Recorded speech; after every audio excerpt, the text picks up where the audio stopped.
ఒకప్పుడు భారతదేశం అంటే పేద దేశం, ప్రపంచ బ్యాంకు దగ్గర మోకరిన దేశం, ప్రపంచ బ్యాంకు దగ్గర అప్పులు తీసుకున్న దేశం అని చెప్పి పేరు ఉండేది.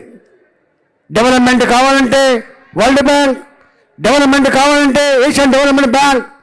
కానీ ఇక్కడ నరేంద్ర మోడీ గారు వచ్చిన తర్వాత ఎవరి దగ్గరికి దేయ్యని అడుక్కునే అక్కడ లేకుండా జిఎస్టీ ట్యాక్స్ని తీసుకొచ్చి 73,000 74,000 ఆదాయాన్ని నెలకు 2 లక్షల కోట్లకు పెంచి ఇవాళ 47 లక్షల బడ్జెట్తో ప్రపంచంలో 2014లో 11వ స్థానం ఉన్న ఆర్థిక వ్యవస్థని 5వ స్థానం తీసుకొచ్చి ఇవాళ ప్రపంచంలో గొప్ప దేశంగా తీర్చిదిద్దిన ఘనత కూడా మోడీ గారికి దక్కింది. మనం మోడీ గారు అంటున్నారు, నాకు మళ్ళీ అధికారం ఇవ్వండి, ఈ దేశ ఆర్థిక వ్యవస్థని 3వ స్థానంలో పెడతా అని చెప్పి ఛాలెంజ్ చేస్తాను.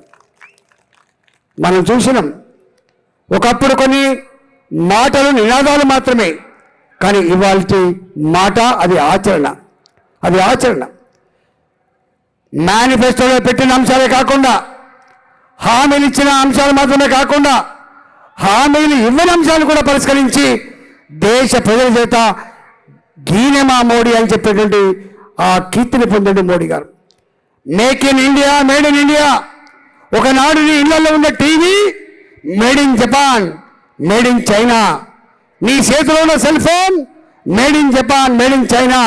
కానీ ఇవాళ నీ చేతిలో ఉన్న cell phone made in India. నీ ఇంట్లో ఉన్న టీవీ మేడ్ ఇన్ ఇండియా. ఇవాళ మొత్తం రక్షణ రంగానికి ప్రపంచవ్యాప్తంగా ఆన్సర్ యూనిట్ పెట్టి ఇవాళ సప్లై చేస్తున్న దేశం కూడా భారతదేశం అనే విషయం మీరు మర్చిపోవద్దు. ఇవన్నీ ఒక ఎత్తు అయితే కరోనా వచ్చింది.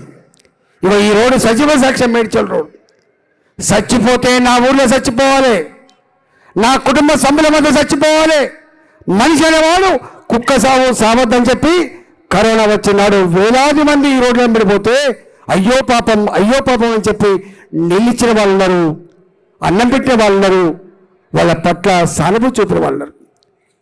అలాంటి సందర్భంలో